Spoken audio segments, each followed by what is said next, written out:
Hi everyone, welcome to a brand new episode. I'm Marcus. Today we're looking at PayPal, ticker symbol PYPL. What we do here is that we study and analyze stocks. We'll cover the income statement, balance sheet, cash flow, key figures, our key feature, and a technical analysis of the stock. Should we be buying the stock right now? Let's find out.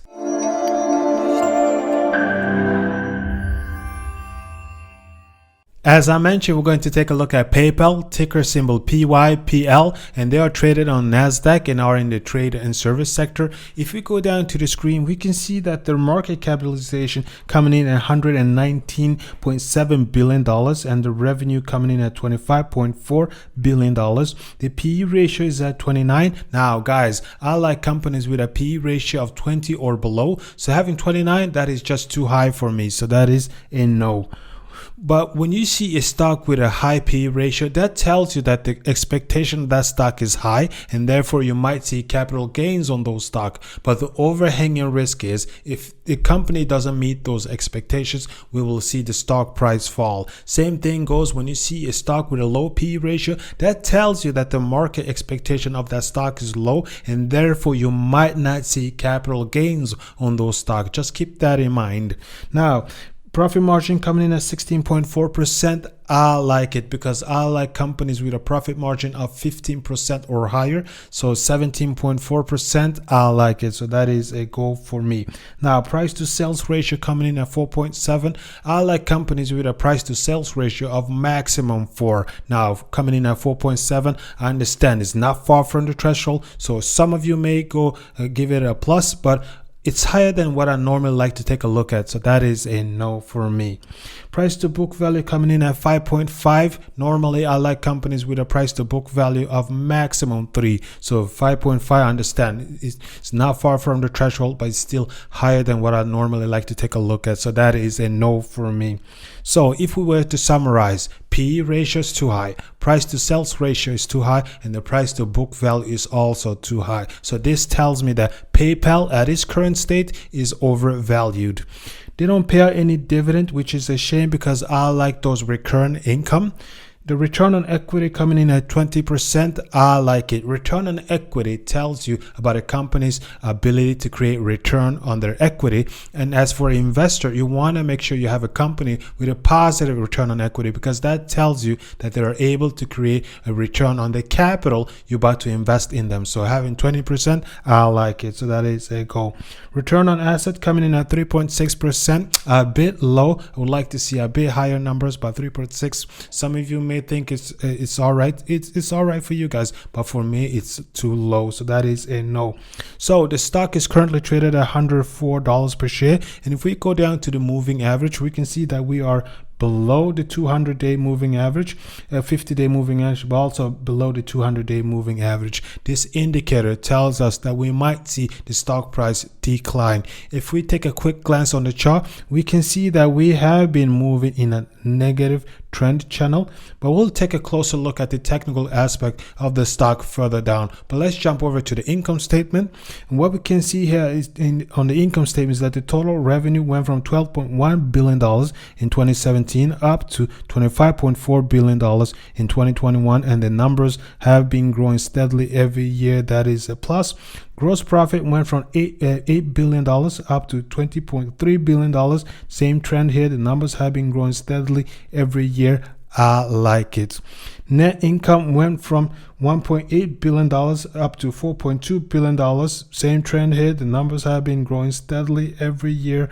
I like it. Now let's jump over to the balance sheet. And what we're interested in here is that the current assets versus the current liabilities. And we can see that there is a huge difference between the current assets and the current liabilities, basically telling you that if the company were to convert the current assets to cash, they're able to pay off the current liabilities, which is a great thing. But they are not far from being able to pay off their total liabilities, but still being behind with $2 billion. If they were to convert it to cash, they'll still be in debt with $2 billion. So that is a negative thing. I would like to see them still be able to pay off the total liabilities. Not all companies are in that position, but they're not far from it. Total liabilities, we can see, went from $24.8 billion up to $54 billion, and the numbers have been growing steadily every year, and a huge difference between 2019 and 2020, and the numbers are growing, so that is negative. I would like to see them start reducing the total liabilities and also reduce the rate which the total liabilities is growing. Outstanding share haven't changed over the past 5 years. Some may say that is a positive thing, but I would like to see at least them do buybacks. And when you see the numbers decline, that means that the company is doing buybacks. That means that there are fewer and fewer available shares, meaning that your share of the company is growing. And when you see the numbers increase, that means that there are issuing shares, meaning that there are more and more available shares, meaning that your share of the company is decreasing. It's being diluted. Now, there is a lot of investors that either skip this part or doesn't know about it, because they've been looking at a company's balance sheet and they see a company with a lot of assets and the debt is not growing that much, which is a plus, which is a great thing. But on the other hand, we can see that the company is issuing more and more shares, and that is negative. Basically, that's a way for a company to bring in more capital without taking on more debt. So just keep that in mind when you see a company with a great balance sheet. Look at the number of outstanding shares. Okay, now let's jump over to the cash flow, and what we are interested here is that the operating cash flow versus the capital expenditure, and we can see that the operating cash flow landed at $6.3 billion and the capital expenditure at $908 million, making a difference of $5.4 billion, which is a plus. I like it. Now operating cash flow went from $2.5 billion up to $6.3 billion, and the numbers have been growing. We fell off in 2019, but overall trend is positive. I like it.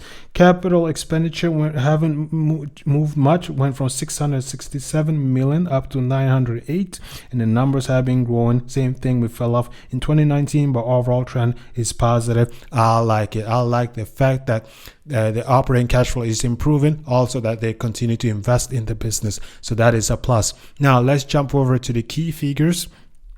And what we can see here is that the earnings per share went from $1.5 per share up to $3.5 per share, and the numbers have been growing steadily every year. I like that. Revenue per share went from $10 per share up to $21.7 per share. Same thing here. The numbers have been improving every year. That is a plus.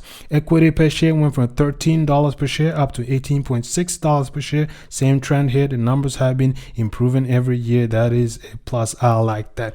Dividends per share, they don't pay out any dividend, which is a negative thing. I would like to see them pay out dividends because I like those recurring income. Now, a gross margin went from 66% up to 80%, a huge increase, and we can see that we fell off in 2018 and then grew again and then fell and then grew again. So a bit of fluctuation, but the overall trend here is positive. I like that. Operating margin went from 18% down to 16%, and we can see that we fell off one year, improved and improved again, and then fell off. So the overall trend here is negative. I would like to see a more stable development. We're seeing quite a few fluctuation here. Profit margin went from 14.8% up to 16.3%, and we can see we fell off here and then we improved a couple of years and then fell off. So overall trend is a positive, so I like that. Return on equity, as I mentioned, tells you about a company's ability to create a return on their equity, and here we can see we went from 11% up to 19%, and the numbers have been improving every year. We fell off a bit in 2021, but overall trend is positive. Return on assets went from 4.4% up to 5.5%. Same trend here, where the numbers have been improving every year. That is a plus. Solidity tells you about a company's financial strength for the long term, and we can see that we went from 39% down to 28.6%, and the numbers have been falling every year. That is negative.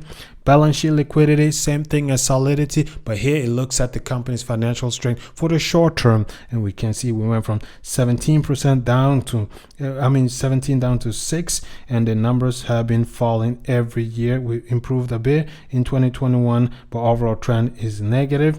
Debt ratio went from 1.5 up to 2.4, and we can see the numbers have been growing every year. We fell off a bit in 2021, but overall trend is negative. So basically what debt ratio tells you that in 2021 a debt ratio of 2.4, meaning that they had 2.4 times more debt than equity in the business, and seeing that the numbers have been growing every year, that is negative. Now guys, we have gone through the income statement, balance sheet, cash flow, key figures, and now over to our key feature, which is the stock analyzer. What the stock analyzer does is that it gives you a simplified, holistic overview of the company's performance, and it saves you a lot of time. If you want to dig through the numbers, you can dig through the numbers or have the software do the heavy lifting for you. If we go down to the screen, we can see that the PE ratio is above 20, which is negative. Now they don't pay out any dividend, which is negative. And the numbers of outstanding shares have been unchanged over the past 5 years. To me, that is negative, but to some, it's positive. And revenue increased over the past 5 years, that is a positive. And profit margin above 15%, that is positive. And profit decreased over the past 5 years, that is negative. And current assets is greater than current liabilities, which is positive. Solidity decreased over the past 5 years, negative. Balance sheet liquidity decreased over the past 5 years, negative. And debt equity ratio increased over the past 5 years, negative. And the total liabilities have grown over the past 5 years, that is negatives. Guys, as you can tell, it gives you a simplified, holistic overview of the company's performance, and it saves you a lot of time. If you want to dig through the numbers, you can dig through the numbers or have the software do the heavy lifting for you. And you can have this software along with everything we've gone through, plus access to our discussion forum where you'll be able to chat with me along with other members for only $10 per month. So make sure to head over to commerce.sc and become a member today. Okay guys, thank you. Now let's jump over to the technical aspect of the stock. So here we have the chart. As you guys can tell, we have been moving within a positive trend over a couple of years, and then in 2020 we saw a huge spike and a new trend forming with a even higher pace, and we can see that this a positive trend channel that which the stock had been moving for quite some time during the pandemic, and lately we have seen the stock price decline with more than 60%. And what has happened here is that the company have cut their 2020 outlook, saying that they won't be able to maintain the revenue growth pace. And the reason the company stated that is due to the effects of the supply chain disruption on cross-border spending and inflation on consumer sentiment and personal consumptions, particularly among its lower income users. Another reason is that some of PayPal's new customers during the pandemic weren't contributing much to the revenue, making a couple of transactions and then went dormant. And inflation is currently hitting hard on the company's consumers' ability to spend, especially on the low income earnings. But what's happening now is that due to high pressure from competitors, PayPal will pivot and focus on user engagement, such as the average revenue per user, meaning that they will offer different type of services such as bill payments, basic financial services, shopping offers, and more.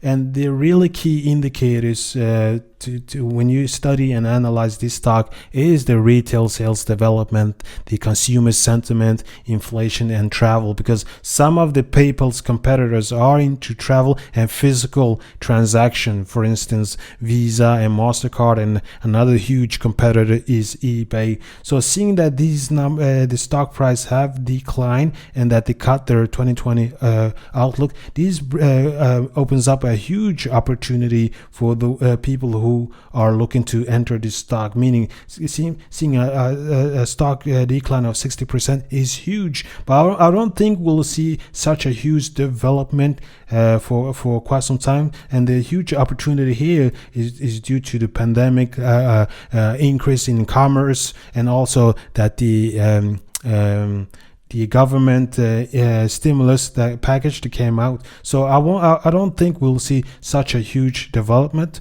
But what we could see is that the stock regain its power. The buyers come in and start buying again, entering the stock.